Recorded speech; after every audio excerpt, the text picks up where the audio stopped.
QR එක scan කරන්න ඕන.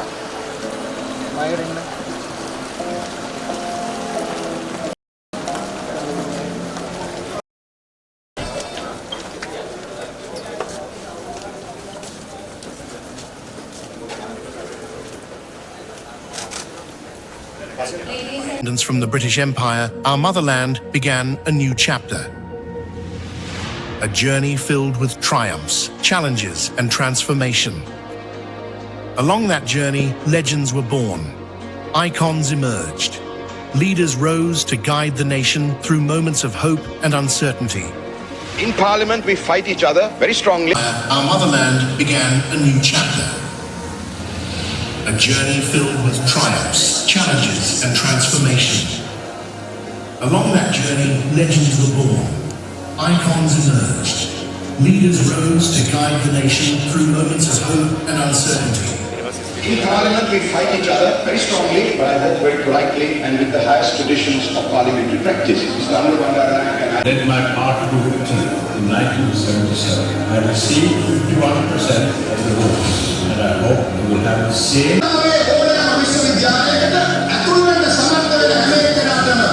Developing countries of its time. The time has come to learn from experience. Sri Lanka's most journey of wisdom. Amatana and I will be hosting along our being here. Fortunately, tonight's guest and also navigating the most defining moments in modern Sri Lankan history. A slightly more different question. What is about a new initiative. The first of this new initiative, I would like to please welcome Pasadi Gunaratna onto the stage. Ladies and gentlemen, who applied and welcome everyone. So we have been waiting for this during March and that time period.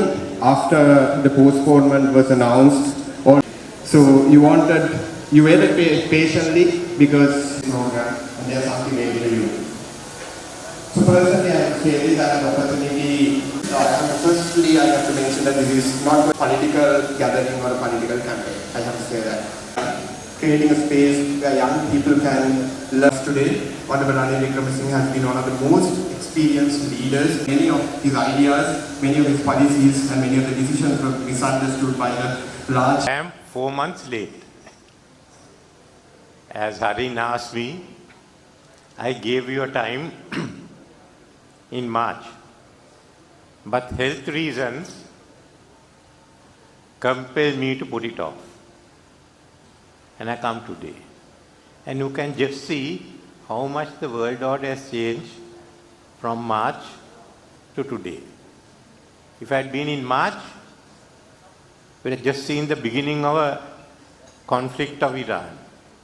Today you are seeing some outcome. But when Harin asked me about the world order, and I was a bit worried to speak on it.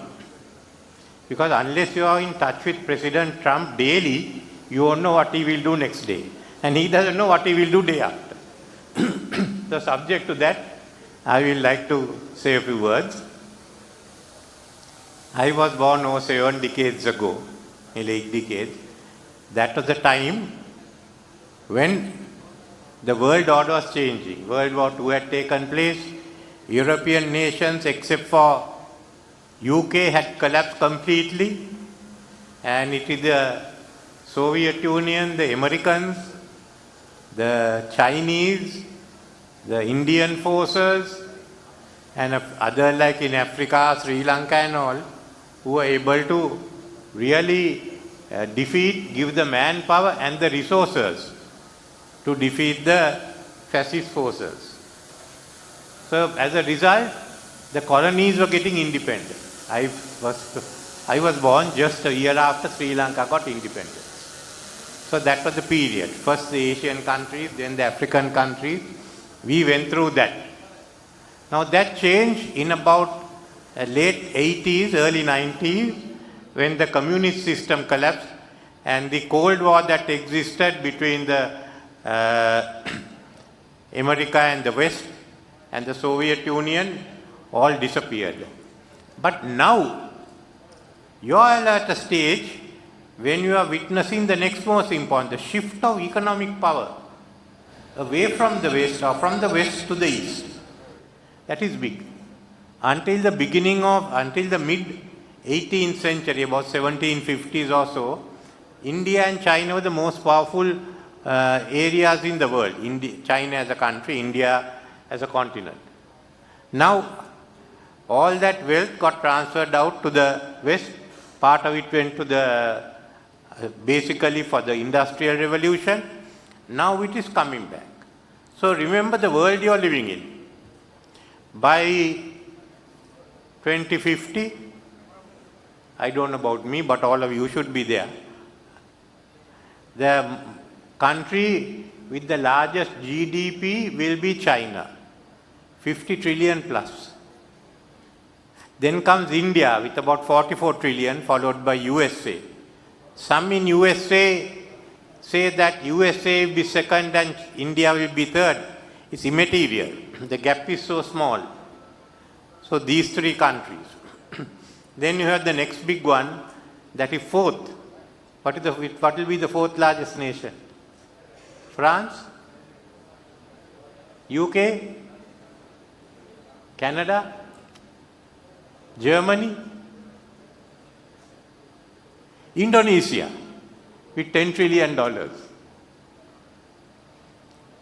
have to understand that Bangladesh will have $3 trillion. If they develop faster, they can go up to 4.5. Malaysia, Thailand, all will have $2 trillion. So that's how the world is. I'm not talking Japan will still be there, but the power will go into Asia, to this part of the world. So that is one that is shifting the world. Secondly, there's also the West Asia, where there's fight going on. Most of the countries are wealthy, they'll become wealthier. Towards the end of this century, it will be Africa. That's why China is putting in all its focus on Africa and helping to build them up, because that will be the next country, next continent that will develop fast. So in Asia, Africa. Now I think most of the countries, Western countries and China are trying to have two railways across Africa. One starting from Kenya, goes through Uganda and on to Cameroon. The other one will cut through Angola in the Luanda railway and come out near Dar es Salaam. So you can see how the developments are going to take place. So this is one. Secondly, if you look at nuclear power, there's America. The second one is not one of those great economic players, but Russia. And they have enough, economic strength is sufficient to carry those missiles through. Then China, that is coming up. So you get this double triangle. One is as economic power, China, India, US. As the nuclear powers, US, Russia, China. What they fear is that Russia and China together may have more missiles than US. Then how many others will be? Most of them have carried out their tests. India has. Many of the others have. So it's a changing world order, which is moving away from Europe. And I must say, in fairness to President Trump, he has recognized that. He has called China and they are the global superpowers. He's accepted that. He has not got himself involved in the Ukraine war. Nothing to do, and Russia is not going to invade the rest of Europe. They haven't the capacity to do it. He's also dealing with President Putin. Those are essentials. There is a lot of hurt about how he is dealing with Europe, maybe dealing roughly, but the fact is these countries count more. Then again, the adjustment of their relations with India. So there are a whole lot of, I would say, new ones taking the two triangles. How US gets its relations with China, with India and with Russia. Then how China works out, and similarly how Russia works out, And one of the important things is how the India-China relationship works out. So this is one part. Then within Asia, what do we do? There's also another issue, the status of Iran. Iran has been, now again there's a war going on in Iran. They're going to bomb the bridges one day, they are going to bomb the light post the other day, then I don't know, they bomb the trash cans the next day, and whether it will succeed. You all don't remember, but long before your time, we remember that they were going to bomb the hell out of North Vietnam.